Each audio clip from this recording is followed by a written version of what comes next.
Welcome to the full story series, where I take trade paperbacks, in probably a lot of them, and combine it into one giant story and tell you exactly what happened in a very dramatic reading. Today we're going to be covering a combination of our videos on Deadpool and Spider-Man teaming up to discover Isty Bitsy. I don't want to spoil too much of who Itsy Bitsy is, but this is the storyline where Deadpool and Spider-Man learned to be friends and work together, which then leads to our storyline we're doing right now for Deadpool Spider-Man, and the other one with Daniel Way's run from way a long time ago where Spider-Man and Deadpool weren't friends, that takes place before this. So, Daniel Way's Spider-Man versus Deadpool, Itsy Bitsy, and then you have the storyline we're doing right now, which is WLMD and Oldies. I just wanted to clarify all of that. So enjoy all of our videos put together for Deadpool Spider-Man Itsy Bitsy.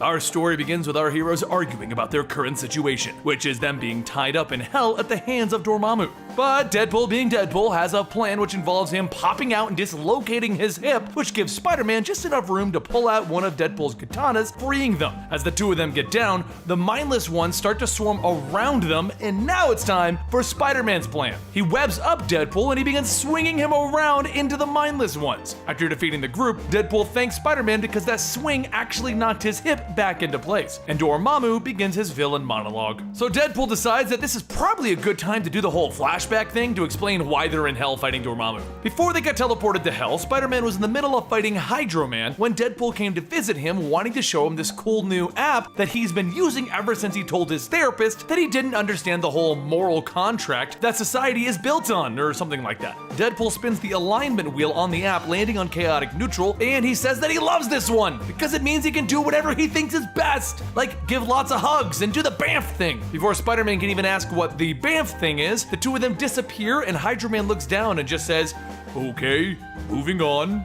Back in the current time though, the two continue to fight off the next wave of mindless ones when Deadpool states that he has an idea. He'll begin taking the brains out of his pouches. Don't ask why he has brains. He's gonna take the brains out of his pouches and shove them into the mindless ones, making them the mindful ones. He begins jumping around, stuffing the brains into each and every single one of them, except for one. He accidentally puts a grenade into that one. Dormammu then yells at the mindless ones to flay the skin off of Deadpool and Spider-Man, but now the mindful ones ask exactly where did it say in their job description that they were to flay someone. Another one then says that one of them just had his head explode, and he bets Dormammu didn't even know his name. It was Carl! Carl! While Dormammu and the mindless ones begin to argue, Spider-Man says go ahead and do that BAMF thing, getting them out of there once again. And when they return to the surface world, Deadpool shows Spider-Man how he does his little BAMF teleportation thing. It's a little creature that was a present from his wife, Shikla. And the collar on this creature keeps the whole thing in check, but before Deadpool can finish, Spider-Man snaps the collar off of the creature and he starts to swing away, stating that he has some things that he needs to do for Peter Parker. Deadpool then looks down at the creature, telling him, "You better not do it, you little blue BAMF." However, Spider-Man doesn't get very far when Deadpool shows back up, and Spider-Man tells him that he's not really in the mood to deal with him right now. But then he sees Deadpool's missing part of his arm, and he asks, did he do that? Because he regrets nothing.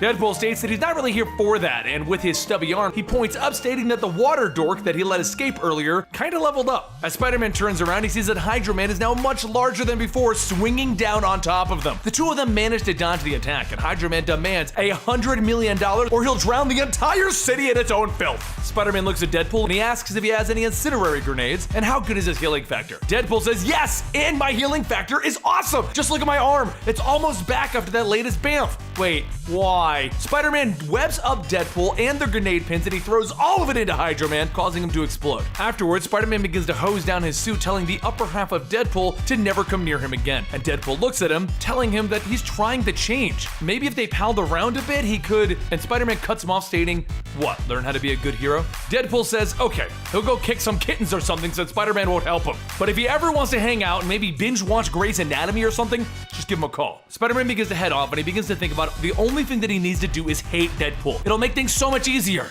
A tad bit later, Deadpool begins to head off to take care of some real business, and he swipes his app to a new morality: heroic good. The universe has spoken. He's got to kill the living crap out of Peter Parker, since, well, Peter Parker's evil. And hopefully, him and Spider-Man can still be buds after he ganks his boss. The next day, Spider-Man gets a call from Miles Morales, the currently young Spider-Man, telling him that he's just thinking about how awesome it is to be them. I mean, they're Spider-Men! And apparently, Deadpool's on a mugging spree. Spider-Man rushes over to see Miles and finds Deadpool's actually just offering free hugs. And after pulling him aside by his butt, he asks Deadpool what does he want. Deadpool tells him that he just needs to know more about his boss, Peter Parker. Is he really an evil genius or just another evil villain? To which both Spider-Man and Miles respond with a combo punch. Suddenly, the entire Goblin army begins to attack them, and while Deadpool falls to his inevitable impalement, he notices something. Not everyone is freaking out about this Goblin attack. That's what the experts call a clue! While Spider-Man and Miles fight off the Goblin army, Deadpool starts to drive up the side of the building with the dead buggy and he grabs Spider-Man. Miles tells him to let him go, there's goblins everywhere! But Deadpool begins to shoot both of their wrists, causing a short in their webware, which is the wearable tech that they both have, which was created by Parker Industries. The three of them begin to fall and Spider-Man realizes that the whole thing was a hallucination! Someone hacked into their webware. The dead buggy then leaps into the air, catching them all, and Deadpool says that it had to have been Peter Parker. Spider-Man tells him to trust him, it is not Peter Parker. And Deadpool just says, whatever. Can we just find where that signal came from or whatever? Over at Parker Industries, the one who hacked into the webware was Mysterio. Mysterio begins his villain monologue on how Peter Parker being good is only an illusion, and as he finishes, Deadpool drives through the wall, running Mysterio over. Spider-Man jumps from the car and he tells Deadpool to look for Mysterio while he shuts down the webware transmission. After breaking the transmission, Spider-Man turns to see Deadpool performing CPR on Beck. Once everything is taken care of, Beck is transported to receive medical attention, and Spider-Man tells Deadpool that he did a good job today. If he ever needs him, give him a call. Spider-Man then leaves, and Deadpool says that he needs to check on a few things while he's here. He leaves and he heads into a door leading to the back of the building, and he finds out why Peter is really an evil villain. Parker Industries is conducting experiments on people. Deadpool begins to slaughter the scientists and tells them that normally he likes the amputation jokes, but he has to make a call first. Voice dial, patient 0. A voice answers asking if he's reconsidered the request, and Deadpool tells him yeah, he's all in. The man begins to say thank you to Deadpool, and Deadpool tells him that actually it'll be a pleasure putting Parker into the ground. Have a nice day. The next day, Spider-Man and Deadpool begin to hang out, and Spider-Man tells him that he got him a present. He shoots Deadpool with a little device, and he tells him it's basically a lie detector. Deadpool's earned himself a second chance with saving Mysterio. So this is just to make sure that Deadpool's actually changing for good. Deadpool tells him that telling the truth isn't going to be a problem for the love of Blue Ivy. A short while later, after destroying his own charity event for kids, Deadpool tells Spider-Man, fine, no more games. I'll show you the real Deadpool. So later that night, he takes Spider-Man to see Ellie, his daughter. Spider-Man is shocked, and Deadpool introduces her. And Ellie tells Deadpool all about her week, and that she got an A in school. She looks at Spider-Man and tells him that her daddy loves him. But before she can keep going, Deadpool tells her that that's enough. It's time for her to get ready for bed. Deadpool tells him that no one knows about her. Hell, he didn't for a long time either. But until he stops playing the dumbass and turns into a real boy, she's gonna stay here away from him, safe from everything. Deadpool thinks about how he hopes he passed Spider-Man's judgy test of character, or whatever you want to call it. But once Spider-Man goes inside, he receives a call from his contact. While Deadpool was keeping Spider-Man distracted, the contact was running tests on Spider-Man. And the contact tells him that it'll be hard to get around him and to Peter. But Deadpool tells him not to worry. He has it figured out. And when the contract asks what it is, Deadpool tells him he's gonna use friendship. So later, Deadpool comes up with the best way to enjoy their friendship, by going to the club. When Spider-Man arrives, he tells Deadpool that Spider-Man can't just go clubbing, and that's not how his image is. But Deadpool has already thought about that, and he gives him the image inducer. And just like that, Spider-Man is now Leonardo DiCaprio, respectable owner of a chain of adult novelty stores. Spider-Man looks at himself, and he sees that he's now black. And Deadpool tells him everyone wants to be black, unless you're racist. Spider-Man tells him that he's not, is just that, but before he can finish, Deadpool tells him, good, because he can't stand racist. Also, his date Jenny's profile says that she loves black guys. Once inside, Deadpool introduces Spider-Man to his date, and the two of them hit it right off, and they kind of leave Deadpool as the third wheel. So Spider-Man asks, when is Shikla gonna get here? And Deadpool says, ha! No, take my wife out? No, my date should be getting here real soon. And with a crack of thunder and lightning, the mighty Thor appears. Now this Thor is actually Jane Foster, and if you want to know what's going on with that, check out our Mighty Thor videos. But anyway, Thor calls up Deadpool asking what is the emergency, and he tells her that there's a crisis! There's 10 barrels of mead and no Norse goddess to drink them. So she grabs Deadpool and asks, what game is he playing? But soon, Spider-Man's date Jenny begins to change because she's a demon and she doesn't like Asgardians like Thor. Spider-Man begins to change back into his Spider-Man suit and he asks Deadpool if he knew that Jenny was an Asgardian-hating succubus. And Deadpool says, well, she's Shikla's cousin, so I didn't know, but it was kind of expected. As Thor and the succubus continue to fight, Deadpool says not to worry, he's got this covered, and he presses a button, and soon the floor begins to reveal a mud pit and the girls stop fighting. Thor grabs Deadpool again and asks him what they should do with them now. But she already knows. He and Spider-Man will dance for Thor and Jenny's entertainment. The two dance the dance of the Spidey pool on the blessed Thursday, known as Ladies' Night. And afterwards, after everything's settled down, Spider-Man and Deadpool leave and they laugh about the whole situation. Spider-Man says that he actually had an amazing time tonight, and they need to do this again, minus the tricking the Thunder Goddess thing. So Spider-Man heads out and Deadpool tells him that they will do it again soon, but he has something to take care of first. The next morning at Peter Parker's apartment, he's woken up with the sound of a doorbell, and when he goes to get what he thinks is his breakfast, he stands in the crosshairs of Deadpool's pistol, and blam! Deadpool stands over Peter Parker's body, thinking about how easy that was. Hopefully him and Spider-Man can still be friends after killing him and all. Deadpool heads back home to his wife Shikla, and the two of them leave for hell so that they can watch Peter Parker get tortured. But when they get to the torture room, they see that Peter Parker isn't there. Deadpool asks where the hell is Peter? Literally, where the hell is the soul of Peter Parker? And the torturers ask if he's sure that Peter Parker had a reservation in hell because he's not on their list. Deadpool says, well, yeah, he did kill him. Maybe we should go check on that. So Shikla and him go back to Peter's apartment, and Peter is still there dead on the ground right where Deadpool left him. Deadpool says that there's only one way to correct this. Have Shikla bring him back to life and kill him again. Kind of like turning it off and on again thing, but the opposite. Except when they check back in with the minions, Peter Parker still hasn't shown up. Shikla looks at Deadpool and asks if he's gonna say it or does she have to. And Deadpool says, yep, I messed up. I got played. So Deadpool knows that he needs to fix this, and he asks Shikla how flexible she is with this whole death do us part thing. Over in Limbo though, Mysterio has begun to torture Peter with illusions, which Peter knows are not real. They still hurt. He watches and he tells him how much he enjoys watching Peter Parker in such agony. But before he can continue his villain monologue, Deadpool appears punching Mysterio's dome. Peter calls out to Deadpool, telling him that he's in hell, and Deadpool tells him, oh no he's not, he's worked in hell. This, sir, this is no hell. He then takes out his gun and begins opening fire on all of the illusions until they disappear. Peter looks up at him and he asks, exactly whose blood are you covered in, Deadpool? And Deadpool tells him not to worry about it. Right now they need to focus on fighting off the darkness. Deadpool goes on to state that he needs to think of something that will help them, but not something cute like a deer or a childhood toy, unless it has a rocket launcher. And Peter already knows what will help them, his image of Spider-Man. The two of them begin to fight off the Mysterio that is holding Peter prisoner in this limbo. And after defeating him, Peter begins to see something or someone. Peter Parker asks, who are you? And the figure tells him that he is the Null, the Void, the hell that hungers, and he is going to tell him a secret. Elsewhere, Deadpool tries to look for Peter Parker, but instead finds Death. The link Deadpool has to stay in Limbo begins to fade, and he tells Death that he made a mistake, and he sent the wrong guy here. He needs to come back. Not like a zombie or something, just a normal human being. Death begins to ask him why, and Deadpool tells her, because I'm trying to change. I'm sick of being the joke. She tells him that there will be a price, and Deadpool asks if it's his, then he'll pay it. And the two begin to kiss. Then, the link breaks, and Deadpool is staring at Shikla. Deadpool says that he can explain, but she tells him that he's sleeping in the nail room tonight. He has death breath. Back in Peter's apartment though, Peter Parker wakes up, hearing the voice telling him the secret, that he'll never find happiness, only emptiness. As Peter looks down, he sees a stuffed Deadpool with a card, and when he reads it, it says, he's sorry about the whole killing him thing. He was kind of tricked by another guy. Please don't tell Spider-Man. He'll go ahead and take the guy down that tricked him, all free of charge. So don't worry. Except, over in Parker Industries, everyone hasn't noticed Peter Parker being gone. In fact, he's been there the whole time. But as Peter gets into the car, that Peter takes off the face mask, and he reveals himself to be Patient Zero. Over at Parker Industries, Peter sits in his office staring at the birthday card that Deadpool left for him when he woke up from being dead. Anna Maria goes over a list of villains who could have possibly put the hit out on him, but Peter tells her that this is someone new. Someone good, because they went as far as to replace him while he was dead.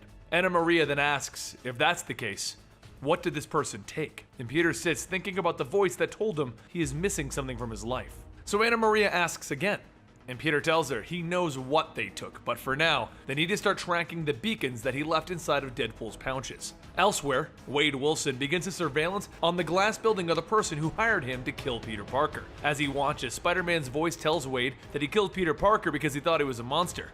And Wade says, yeah, but I did bring him back to life. I even tucked him into bed, and Peter stops him, telling him, I need to know one thing.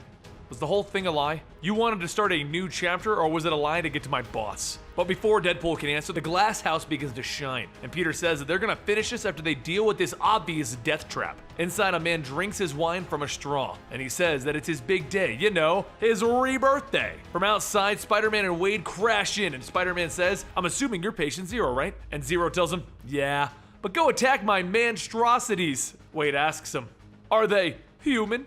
I mean, I was gonna say gross, but human works, so that means no killing, right? One of the creatures charges at Spider-Man and he says, "No, we are not killing them." Zero tells him that he thought he altered their genetics so that they were no longer human. And as Wade holds another creature in a headlock, Spider-Man says that he's picking up signals coming in from the devices on the back of the creature's necks. So Spider-Man and Wade start ripping the devices out of their necks, and as they fall to the ground, they begin screaming in pain and they beg to be killed. Zero smiles, telling them, "Yeah, that was a control unit. But it was also a pain dampener, dopamine booster, and most importantly, the thing that stopped them from knowing what they'd become." So now that they're self-aware, they're basically going to lose any will to live. Great job, guys! Zero then says that he's pretty sure they have a lot of questions, but Spider-Man stops him, telling him, "No, I don't." And Wade tells him, "Really? Because I'm completely lost right now and would like some answers." As the two of them jump back into fighting, Spider-Man explains that this is the guy who hired Wade to kill Peter Parker, and once he was dead, he became Peter Parker and stole every piece of data that they had on genetic splicing. A large creature then appears and Zero says, "Well, that's close, but not all of it. Really, you should be asking why out of all of the powerful beings, I chose you." The large creature then grabs onto Peter and Wade tells him, "Screw it, I'm going in hot," and he shoots the creature's arms. As Spider-Man jumps away, he tells Wade to stop Patient Zero. Shoot him in the kneecaps, ankles, anything. Wade stops for a moment and he tells Spider-Man that with this new attitude, "I'm so turned on right now and seriously terrified of you."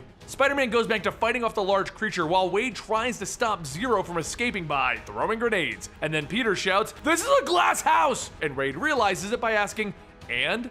Zero walks through a portal and tells them that he'll see them downstairs, and then the grenades explode. The blast shoots the two of them down into the basement where Spider-Man lands and Wade sort of lands. Zero stands at a device and he tells them that he took the name Patient Zero because he was infected not by a disease but by men, just like Spider-Man and Wade. As Zero goes on, Spider-Man and Wade jump back up, firing away, but webs and bullets pass right through Zero. He then activates the device next to him, telling them that this device here is a superconductor that attracts very specific elements. Wade shouts, "That's too many words! Is it a bomb?" And Peter tells him, "No, it's a glass magnet and we're in a glass house." The device goes off and a blinding light shines into the room. Spider-Man manages to create a web barrier to protect them while Wade tried to protect them. As shards of glass stick into him, Spider-Man says that the webbing will last for a few hours, but now they have time. How much of them being friends is real? And Wade tells him, "I messed up. I admitted it. The only reason I killed Peter Parker is because I thought he was a scumbag, and I didn't tell you because I didn't want to hurt your feelings knowing that your boss was really a bad guy." As Wade removes his hood, he tells Spider-Man that he's trying to change, but Peter doesn't say a word. The reason he stopped talking is because Wade's face is healed. And Wade asks, "Is there glass in my teeth?" Elsewhere, Zero tells a woman that he wasn't sure which flavor she wanted, so she got them both. But he promises once he's done, she'll be one and the same as them. A few days later, Spider-Man and Wade find themselves battling against the hateful Hexid while they search for Zero. As Spider-Man punches Squid, Wade tosses a grenade at Gibbon, telling him that if this crime spree doesn't work, they should consider getting a job as a stripper. And White Rabbit tells him, "That's sexist!" But Wade says, "Actually, I wasn't talking to you." As the blast blows up Gibbon, he shouts, "He thinks I'm handsome!" After throwing Squid into Swarm, telling them, "If you guys are gonna team up, you really need to consider getting a team with better talent." And Ox then shouts, "Ox, I'm sad now. I smother my feelings with violence." And Boar Bear Guy says, "For the record, I do have a business degree." Wade looks at the two of them and tells them, "You both look like Inside Out and Zootopia had an embarrassing idiot child." "Oh wait, you're an animal-themed team!" And Spider-Man asks him, "You just got that?" After shooting Boar Bear Guy in the butt, Wade says that the bee guy kind of throws off the whole thing. And just then White Rabbit stabs Wade in the back. As she jumps away, she tells him, "I like you. I would like to do things with your corpse." And Wade tells her, "Thank you for choosing my heart and not my face. Kind of been broken so many times I don't even notice anymore." Spider-Man swings in, kicking White Rabbit away and shouts, "Kicks are for kids!" And Wade tells him, "While I appreciate your new mean attitude, you kind of just said kick kids." Spider-Man and Wade continue beating on the groove, whether it is kicking or blowing them up. And then they soon realize that one of Spider-Man's webs to Squid is basically choking him to death. So Spider-Man takes out a web solvent to remove the web, but it's not working. Spider-Man tells Wade to give him the smallest knife that he has, and Wade tells him, "Yeah,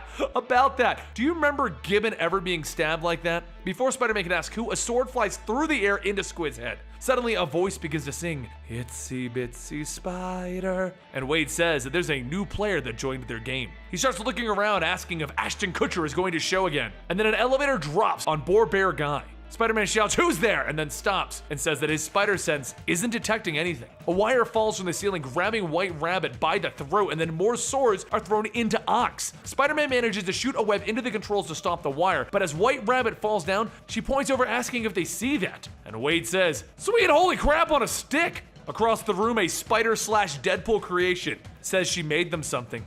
"Do they like it?"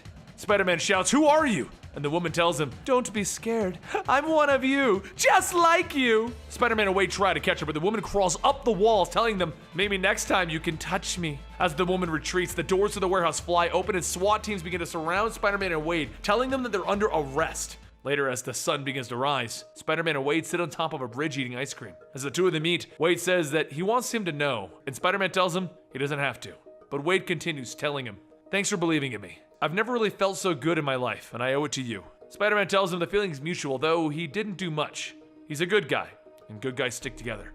A little while later, over at Wade's secret man cave apartment, Wade asks Spider-Man if he's busy playing Overwatch now. And Spider-Man responds with, "I am crushing Overwatch. Swagman 3600 just got served a little dessert with a main course of ponage." Wade tells him that's nice. They are wanted for murder, so when he's done, they should probably go look for the blue punk rock spiral girl. "We're gonna call her Itsy Bitsy," Spider-Man says. "That's lame," Deadpool tells him. "You're lame." So the two of them talk. Spider-Man tells Wade not to worry so much. His spider tracer has been sending out a signal for the last few hours on the same frequency as Patient Zero's teleport tech. Wade asks him what does that mean, and Spider-Man says, well, Zero had a vendetta, making monstrosities in his basement. And then suddenly, we get attacked by a blue woman, so I invited him over. A portal opens up behind Wade, and he tells Spider-Man, "You're a raging hemorrhoid of spider eggs, and I hate you so much." Zero steps through the portal, electrocuting Wade, shouting, "I come in peace! Help me!" Spider-Man looks at Wade and asks why, and Zero says that he just wanted to have one last shot on the idiot before he surrendered. Spider-Man waits for a moment and then says that these are acceptable terms of surrender. Wade rolls on the ground in pain, stating, "No! My groin is charged with the power cosmic!" Zero tells them, "Look, no more games, no more fighting. You want to know everything? Fine, just promise you'll protect me." Spider-Man begins to state, "They promise, but to start, who the hell are you?" Zero takes off his mask, asking if they seriously still haven't figured it out yet. Wade goes first, Freddy Krueger's love child with Abby from Dance Moms, and then Spider-Man follows up, Deadpool's left cheek from an alternate universe given human form. And Wade continues, Chad from The Bachelor after too many flaming shots. And Spider-Man finishes. Every before image from Proactive merged into a walking acne culture. Zero begins to shout, "I literally made a deal with the devil to execute revenge on Deadpool and Spider-Man. This is why I hated you. Open your eyes. But as Zero is about to say his name, a voice says, "Boring." And suddenly Zero's body begins to fall into pieces. Wade jumps on to Spider-Man shouting, "Aye! He has Picasso powers of self-cubism! I hid my fear of stupidity. P.S. I'm pretty sure we're not alone." Itsy Bitsy then hangs out of the ceiling, stating, "Zero was just another egomaniac in a half mask with gnarly skin. How 90s can a person get?" Wade opens fire, and then Spider-Man grabs a hold of the dead buggy and flings it into the ceiling. Wade shouts, "What was that, you jackhole? I love that car." Itsy Bitsy tells them that they shouldn't fight. She doesn't want to hurt them, unless they're into that sort of thing. Webs begin whipping around, cutting off Wade's ear, and he tells Itsy Bitsy to come on down so we can spank her full of bullets. As the fight goes on, Itsy Bitsy tells him, "I really don't want to fight. How about we skip all that stuff and we have a three-way team up already?" She grabs onto Wade's grenades and throws them behind her, telling them, "Toad cereal timeout," and then there's an explosion. That looked badass, right? All backlit. Chapow!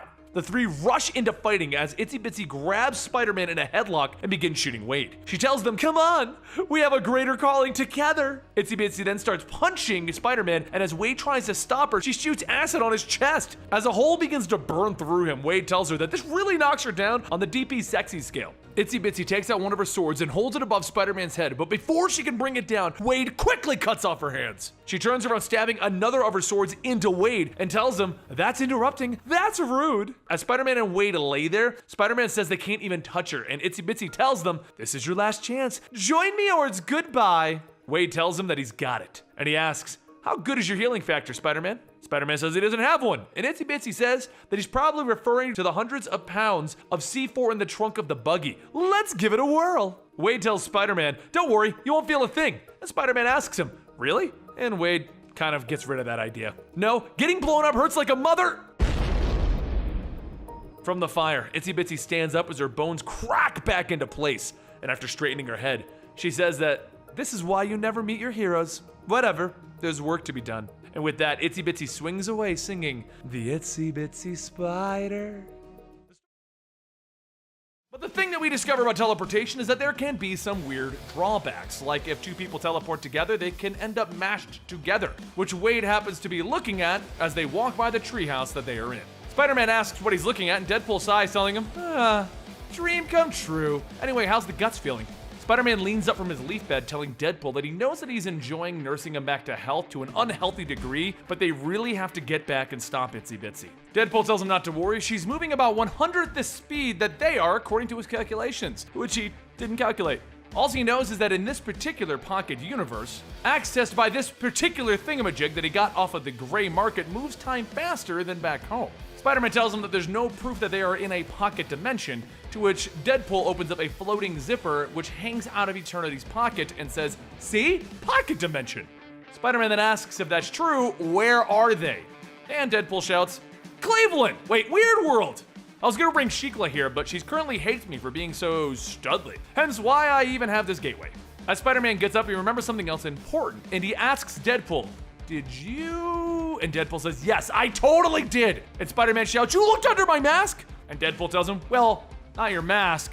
How else are they supposed to patch you up?" Before Spider-Man can ask what he's looking at, a person flies by and Deadpool shouts to them that they are having a delicate conversation in here. The woman on the dragon yells at them, "Who dares steal from Morgan Le Fay?" And Deadpool shouts back, "Who dares start a sentence with who dares?" As the Glarko-men surround the two of them, Spider-Man attempts to web them up, except nothing happens. When he looks over, he sees Deadpool has taken the liberty of recreating some things. And Deadpool shouts, "Who dares question my web-slinging private time?" Spider-Man walks over to Morgan Le Fay and tells her, "Look, whatever you're planning on doing doesn't mean jack squat. You're just some second-rate sorcerer who used to kick it with King Arthur, and seriously, no one cares." Morgan Le Fay shouts that she will strip them down to their bones for their insolence. And as she touches the spider suit, she finds herself electrocuted. Spider-Man takes back the particular thingamajig, stating, "Glad to have some of my spider tech still working." One of the Glarko men shouts that they were slaves and now they're free! And another one shouts that thanks to Spider-Man and Man-Nurse, they can resume their eradication of the vile elven filth. Deadpool says that it looks like Weird World's NPCs are kind of going to war. Pretty sure they're talking about genocide. Spider-Man tells him that he heard, and Deadpool says, "I know, they gotta do what they gotta do, right?" Spider-Man throws the gate key and shouts, "Fine. We will stop some fake war between made-up people in a fan-fiction universe." And as the two do just that, they begin to ride Morgan Le Fay's fire-breathing dragon while Wade sings, "Flight of the Valkyries!" But no sooner do they stop the war than a new threat appears, and the slur burrow out of the ground. But while fighting them off, Deadpool then asks that since they have some time to think here, how exactly are they going to take care of Itsy Bitsy anyway? Spider-Man says actually he was thinking about that. They'll win by any means necessary, and Wade tells him that he really hopes he's not talking about what he thinks he's talking about. Spider-Man goes on to state that he's seen her kind before. Maniacs, sociopaths, the usual stuff doesn't work. Deadpool then says that that would mean that they have to unalive her, right? And last time he checked, that really wasn't on the spider menu. Spider-Man finishes off the last of the slower breath, and he says that he will do whatever is necessary to keep people safe. After taking a look at the gate key, Spider-Man says that ever since Peter Parker came back from the afterlife, he's been stuck. Like there's this feeling of whatever he does, whatever he accomplishes in this world, there will always be something missing. Like the whole thing is just meaningless. He hands back the gate key and he asks if they can just go now.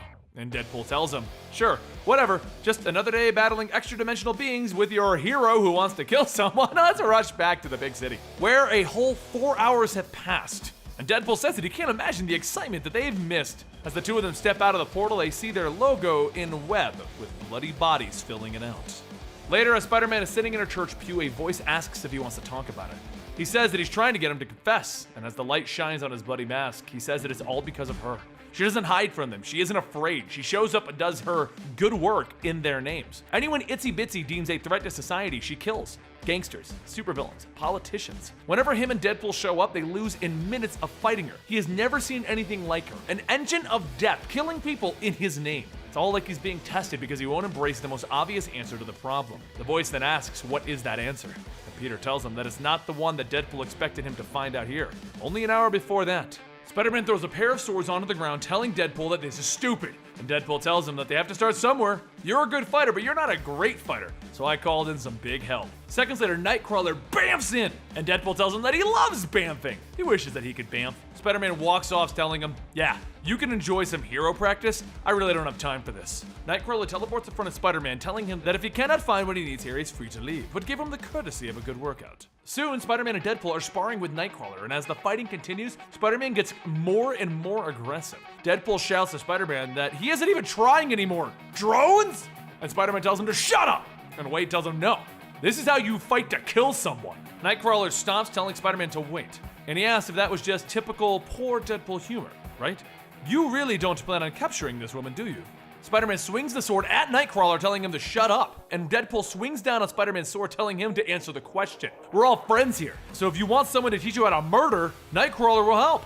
Spider-Man jumps at Wade, shouting that they're all out of options and out of time. Why are you, of all people, fighting me on this, Deadpool? Deadpool kicks him back, telling him it's because watching him crap all over the core beliefs that made him his personal hero makes him sick. So if I have to beat some sense into you, I will. Spider-Man jumps in, stabbing into Wade and throwing the two of them out of the building. Deadpool tells him that it's his honor to be his first stabbing. Nightcrawler jumps in between the two of them to try and break them up, but then Deadpool fires a shot at Nightcrawler, telling him to back off. They've been a power couple for a long time, and frankly, he really doesn't think Spidey has the Macarenas for it. It's people like Spidey that taught him that there's another way. But before he can finish, Spider-Man swings by, cutting off Wade's head, telling him to stop saying that! Now, in the current time, Nightcrawler tells Spider-Man that there are actually quite a few saints who are killers according to the Vatican. You'd be in fine company. Spider-Man tells him that that doesn't make him feel any better, and Nightcrawler tells him that it shouldn't. He goes on saying that they've known each other for a long time, but never once has he ever harbored a lust for murder, even in the darkest times. Spider-Man is a legacy, an inspiration, and yes, the righteous path can be a burden, but picture a world without the hope that he represents. Spider-Man tells him that that's the thing. That's the only world that he sees right now. Meanwhile, as Nightcrawler's minions put Deadpool's body back together, Deadpool sits in hell with Shikla. Deadpool says that he knows that there's a lot going on between them, but Shikla stops him, telling him that he has two choices. If he wants to save their marriage, come with her right now, otherwise go talk to him. Deadpool says that that's not an easy choice, but Shikla tells him to just go. He only has a few minutes before the helpers return from their break to torture him again. As Deadpool walks into the cell, he tells patient Zero, "Sup?" And Zero says, "Welcome to my nightmare. Care for a slightly used pineapple?" Wade says that now he knows that that is actually a thing. He's a little skeeved. So tell him why he was after him and Webb so they can stop Itsy Bitsy.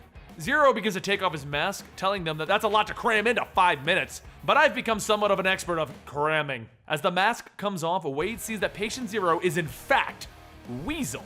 Deadpool punches him first, saying that he hates when the internet is right about the guessing. Weasel gets in Deadpool's face, telling him that he created Itsy Bitsy, which by the way is a dumb name, to show the world what a monster Wade Wilson really is. Deadpool tells him that people can change, but what about Spidey?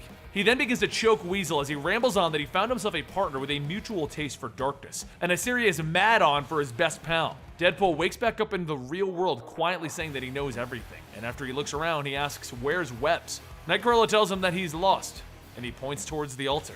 Deadpool sees the words "Do not follow" written in webbing, and Nightcrawler says that Spider-Man is on a destructive path. If Deadpool has any part to play in the rescue, he must go now. Find him before he finds Itsy Bitsy, or he fears that he will make a terrible mistake and his soul will be lost forever.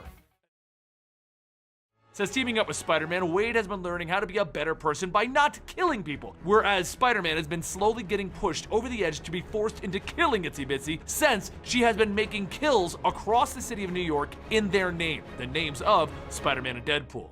As the two sparred, Spider-Man cut Wade's head off and sent him to hell, where he learned who Patient Zero was, which was Weasel. His entire storyline is laid out in a playlist that I will be linking down below, and this is the conclusion to Itsy Bitsy. As Wade finally manages to catch up with Spider-Man, he sees that Spidey has had some upgrades to his suit. Wade says, by the way, your fly is totally down. That aside, cutting off my head was the least subtle way to end our play date so that you could go on a murder spree. Spider-Man tells him that he's sorry for what happened back there with Kurt. But this isn't a murder spree. This is one. He's not. Wade looks at him, telling him, "Look, we've done the whole song and dance thing about this, so I'm just gonna go on one final pitch of sanity with you. Back when you gave me the ultimate haircut, I dropped in to see our old pal, Patient Zero, the guy who started all of this, and beneath all of that emo gear that he was wearing, he was my ex-sidekick, Weasel. Turns out Weasel hated me, and he struck a deal with the Netherworld, and he came back from hell to execute a plan for some big-wigged demon that apparently has a mad hard-on for Spider-Man. Everything that we've been through, the whole Parker setup, the robbery, Itsy Bitsy, it's all been a game to push you over the edge. And Spider-Man shouts, "Why? Why would they create that monster?" And Wade tells him that this is what they wanted. You're soaking it all in right now. Kurt mentions that this would have been a battle for your soul, and I'm pretty sure that Kurt was being kind of literal. Up above the two of them, Itsy Bitsy is listening in, and she says that this is where you're finally going to kiss! Or are you going to skip to the part where you tear it up? Spider-Man pushes Wade back and he jumps in telling Itsy Bitsy, "This is your last chance. If you don't stop what you're doing, you're gonna die tonight." And she shouts that she's never been more turned on by Spider Daddy, so please, enlighten her!